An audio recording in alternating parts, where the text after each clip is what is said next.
Hello there, good morning, good afternoon, and good evening. So in this video, we're going to talk about how to reset your Shopify store to default. Of course, the first thing you're going to do is going to be going on the Shopify. So it should look like this one. This is a pretty generic Shopify store. Actually, this is going to be under free trial, a 3 days free trial. So to reset this one, all you have to do is go on online store under the sales channel.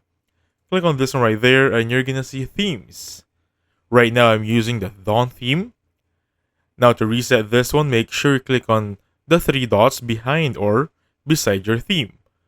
Click on that one, just simply choose the one that says remove.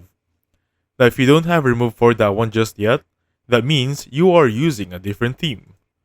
So simply click on remove for that one.